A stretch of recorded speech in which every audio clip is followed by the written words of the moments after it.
প্রত্যেক মানুষ নিজের জীবনে দুঃখ অনুভব করেন। প্রত্যেকের দুঃখ আলাদা হতে পারে। কারোর মনে এই দুঃখ থাকে যে সে তার বাবা মায়ের সব ইচ্ছে পূরণ করতে পারেননি। কেউ এটা ভেবে দুঃখ পান যে সে চিরকাল সদাচার করেছেন, সৎকর্ম করেছেন, কিন্তু তাও তাকে দুরাচারী বলে মনে করা হয়। কেউ এটা ভেবেও দুঃখ পান যে তার সামনে যে ব্যক্তি রয়েছেন তার চোখে তিনি শত্রু হয়ে উঠেছেন বা দুষ্ট হয়ে উঠেছেন, যেখানে তিনি হয়তো কোনো অনুচিত কাজই করেননি। এবার এই সমস্ত বিষয় নিয়ে ভেবে নিজের ব্যক্তিত্ব নিয়ে সন্দেহ প্রকাশ করবেন না। যদি নিজের ব্যক্তিত্ব নিয়ে কোনো সন্দেহ থেকে থাকে, তাহলে কর্ম সংক্রান্ত প্রশ্ন করুন যে আপনি যা করেছেন তাতে কি উচিত ছিল, কি অনুচিত ছিল। যেটা প্রয়োজন সেটা এটা বোঝার যে আপনার অন্তর্মন, আপনার বিবেক আপনাকে কি বলছে, আর আপনার অন্তর্মন আর আপনার বিবেক আপনাকে যেটা করতে বলবে শুধু সেটাই করুন। আর তারপরে এই সংসার কি বলবে, কি ভাববে সেসব নিয়ে ভাবতে যাবেন না। কারণ এই সংসার তো ঈশ্বরকেও প্রশ্ন করে থাকে, ঈশ্বরকেও দোষী মনে করে। কখনো কখনো যখন কোনো ঘটনা মানুষের ইচ্ছা অনুযায়ী ঘটে না, তখন মানুষ এটা বলে যে হে ঈশ্বর, আপনি আমার পাশে থাকলেন না, আপনি বড়ই কঠোর, এটা আপনার দোষ। যেখানে বেশিরভাগ সময় হয়তো সে নিজেই নিজের কর্মফল ভোগ করছে। আর কখনো কখনো ঈশ্বর হয়তো তার জন্য আরো ভালো কোনো পরিকল্পনা করে রেখেছেন, কিন্তু মানুষ সেটা বুঝতে পারে না। তাই দিনের শেষে যেটা প্রয়োজন সেটা হলো নিজের মনের কথা বুঝতে হবে। আপনার বিবেক কি বলছে শুধু সেটাই করুন, আর সামনে এগোতে থাকুন। আমার সাথে ভালোবেসে বলুন, রাধা রাধা। সবাই বলেন যে জীবনে কাদের সঙ্গ লাভ করছি সেটা খুব গুরুত্বপূর্ণ। এক ঝুড়ি ফলের মধ্যে যদি একটা পচা ফল আপনি রেখে দেন, তাহলে আস্তে আস্তে সমস্ত ফল পচে যায়।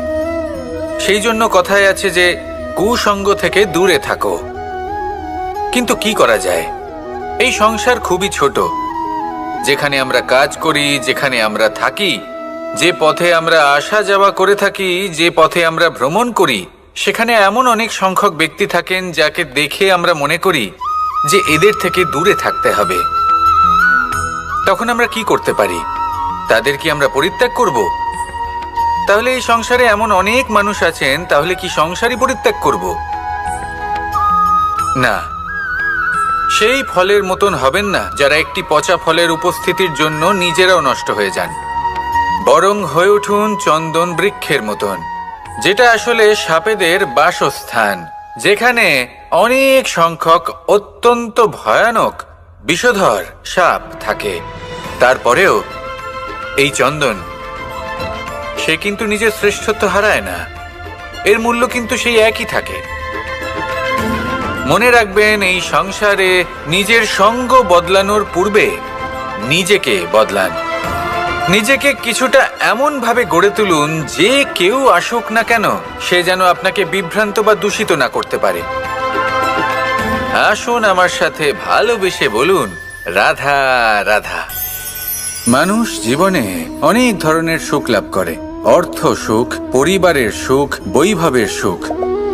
কিন্তু এমন একটা সুখ আছে যা বেশিরভাগ মানুষকে প্রভাবিত করে, কিন্তু সেই সুখ তাদের কোনো প্রয়োজনই নেই। সেটা হলো পরনিন্দা সুখ। অর্থাৎ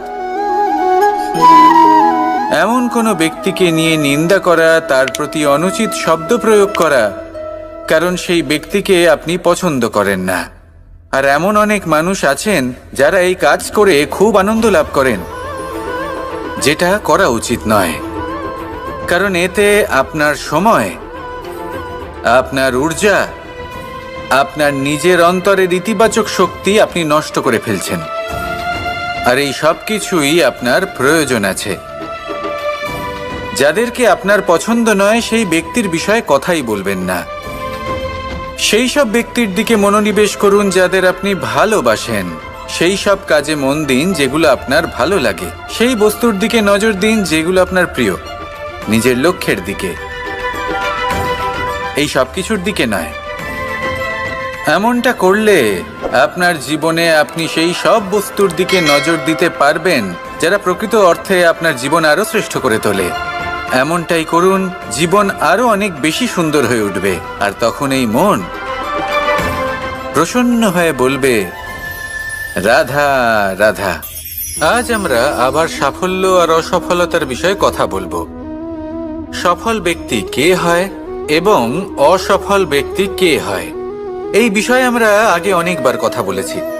প্রত্যেক ব্যক্তি সাফল্য লাভ করতে চান, কিন্তু প্রত্যেক ব্যক্তি সাফল্য লাভের এই কাজে সফল হতে পারেন না। এবার এটা কেন হয়, এর পেছনে কারণটা কি? কারণ হলো ভয়। সফল ব্যক্তি হলেন তিনি যিনি নিজের সিদ্ধান্ত দ্বারা এই সমস্ত সংসারকে বদলে দিয়ে থাকেন, এবং অসফল ব্যক্তি হলেন তিনি যিনি এই সংসারকে দেখে এর বিষয়ে ভেবে নিজের সিদ্ধান্ত বদলে ফেলেন। প্রয়োজন হলো নিজের লক্ষ্যের বিষয়ে ভেবে দেখার, পথের বিষয়ে ভেবে দেখার। একবার যদি আপনি পথ নির্বাচন করে থাকেন, সেই পথে অগ্রসর হতে থাকুন আর তাতে অটল থাকুন। সবসময় দৃঢ় প্রতিজ্ঞ হন। আপনি যদি কোনো পথে টিকে থাকেন আর নিরন্তর পরিশ্রম করতে থাকেন, তবেই আপনার জীবনে সাফল্য আসবে। যদি কথায় কথায় লোকে কি ভাববে, লোকে কি বলবে, একথা ভেবে নিজের সিদ্ধান্ত পাল্টান, তাহলে কখনো নিজের লক্ষ্যে পৌঁছতে পারবেন না। আসুন আমার সাথে ভালোবেসে বলুন, রাধা রাধা। মানুষের 6টি বড় শত্রু রয়েছে, আর এরা অন্য কোথাও নয়, বরং মানুষের অন্তরেই বাস করে। এই 6টি শত্রু হল কাম, ক্রোধ, মোহ, লোভ, ঈর্ষা আর অহংকার। কিন্তু এরা কি চিরকাল আপনার শত্রু হিসেবেই থেকে যায়? এদেরকে নিজের বন্ধু করে তোলা কি সম্ভব নয়? ভেবে দেখুন না। এবার যদি কথা বলি কাম নিয়ে, অর্থাৎ কামনা করা, তাহলে মানুষ যদি জীবনে কামনা করতে থাকে, তাহলে সন্তোষের অনুভূতি লাভ করতে পারে না। কিন্তু এই কামনাই মানুষের বন্ধু হয়ে উঠতে পারে। কিভাবে? ধরুন, যদি মানুষ ভাবে আমি আরো অনেক বেশি শ্রেষ্ঠ ব্যক্তি হয়ে উঠতে চাই, আর তার জন্য কর্ম করে, পরিশ্রম করে, তাহলে ভবিষ্যতে গিয়ে শ্রেষ্ঠ ব্যক্তি হয়ে উঠতে পারে কামনার কারণে। অর্থাৎ এই কামনাই ওর বন্ধু হয়ে ওঠে। কিন্তু ধরুন, কোনো মানুষ যদি চায় সে শ্রেষ্ঠ ব্যক্তি হয়ে উঠবে, কিন্তু তার জন্য না কোনো কর্ম করছেন আর না কোনো পরিশ্রম করছেন, আর অধর্মের পথে চলতে শুরু করে দেন, তাহলে এই কামনাই তার শত্রু হয়ে উঠতে পারে। এবার যদি এই কামনাকে নিজের বন্ধু করে তুলতে হয়, তাহলে নিজের নির্বাচনে বিচক্ষণ হতে হবে, নিজের মস্তিষ্কের ওপর নিয়ন্ত্রণ রাখতে শিখতে হবে। সেটাই করুন, আর আমার সাথে ভালোবেসে বলুন, রাধা রাধা।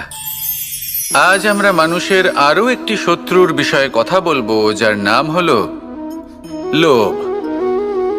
যে কোনো বস্তুকে অত্যাধিক লাভ করার যে বাসনা, যতটা লাভ করেছি ততটা যথেষ্ট নয়, আমার আরো চাই, আরো চাই, একেই বলে লোভ। এবার এই লোভ আপনার জীবনে শুভ